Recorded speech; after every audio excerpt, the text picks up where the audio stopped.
Kereta cepat Jakarta-Bandung Wush kembali menjadi sorotan. Bukan karena kecepatannya, melainkan karena aroma dugaan korupsi yang menyelimuti proyek bernilai miliaran dolar itu.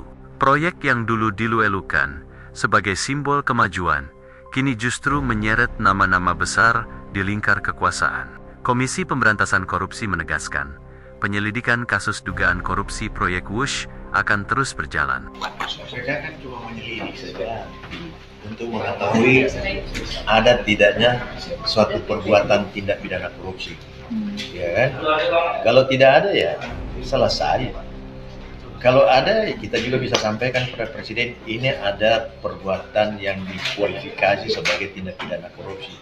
Ketika ada tentunya Presiden juga akan menerima karena beliau sudah mengamanatkan dalam asta cita ketujuhnya tentang pemberantasan tindak pidana korupsi.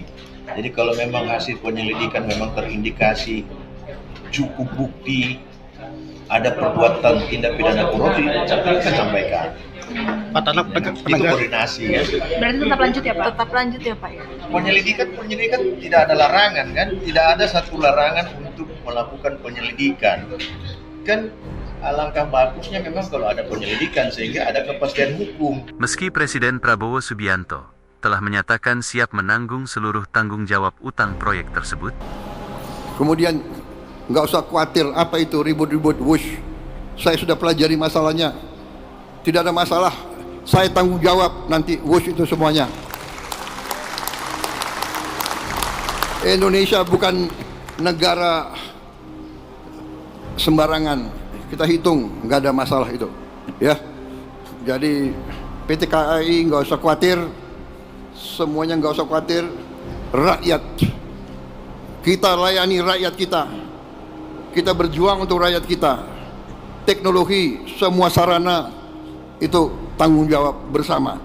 Pernyataan itu menjadi penegas bahwa langkah hukum tidak bisa dihentikan oleh manuver politik. Terlebih, mantan Cawapres Mahfud MD sebelumnya telah membuka tabir dugaan markup besar-besaran dalam proyek tersebut.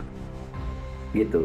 Dan ledakan-ledakan itu kan sekarang mulai terasa ketika Pak Purbaya mengatakan kami tidak mau bayar dari APBN. Oke, tidak mau bayar dari APBN, tapi cari dong jalan keluarnya, jangan sampai ada jaminan-jaminan yang tidak kita ketahui. Sebagai rakyat kan kita menghendaki itu. Bisa jadi Pak Jokowi tidak terlibat dalam masalah jelek urusan ini. Bisa jadi tidak juga korupsi, tidak mendapat kickback, tapi dugaan adanya kickback dan markup itu kan ada. Tidak harus dilakukan oleh Pak Jokowi, kan banyak melibatkan orang. Ya. Apalagi pernah ada berita persidangan di Cina korupsi yang menyatakan bahwa dananya mengalir ke pejabat Indonesia. Kan pernah ada begitu. Ia menyebut biaya pembangunan Wush mencapai 52 juta dolar Amerika per kilometer, 3 kali lipat dari biaya proyek serupa di Tiongkok yang hanya sekitar 17 hingga 18 juta dolar. Meski demikian, Presiden Prabowo memilih meredam isu dengan menyatakan bahwa ia akan bertanggung jawab penuh atas operasi dan utang proyek Wush. Ia juga menilai proyek publik seperti Wush tidak semestinya dilihat dari untung atau rugi secara finansial, melainkan dari manfaat sosial yang diberikannya bagi masyarakat. Namun langkah Prabowo yang seolah memasang badan bagi proyek warisan Presiden RI ke-7 Jokowi menimbulkan pertanyaan serius. Apakah ini bentuk solidaritas politik atau upaya membentengi mantan presiden dari potensi jerat hukum? Sebab sejarah menunjukkan sejumlah pejabat pernah dijerat hukum karena kebijakan yang dinilai merugikan negara. Thomas Lembong dan Karen Agustiawan, misalnya, dijatuhi hukuman penjara karena keputusan investasi Pertamina yang dilakukan tanpa dasar hukum kuat. Meski ia beralasan hanya menjalankan arahan pemerintah, kini publik bertanya, apakah seorang Joko Widodo juga bisa terseret ke meja hijau bila terbukti ada kerugian negara dalam proyek Wush? Secara hukum, Presiden memang memiliki kekebalan sementara selama menjabat.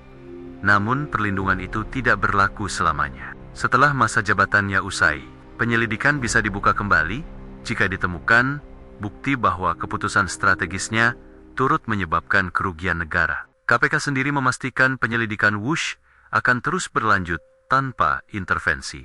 Namun di balik pernyataan hukum yang tegas itu, publik menunggu. Apakah lembaga anti rasuah, benar-benar mampu menembus batas politik yang selama ini sering menjadi benteng kekuasaan? Prabowo mungkin bisa menegaskan, saya yang bertanggung jawab. Tapi rakyat berhak bertanya, tanggung jawab itu untuk siapa? Dan sampai di mana hukum akan berpihak pada kebenaran atau pada kekuasaan?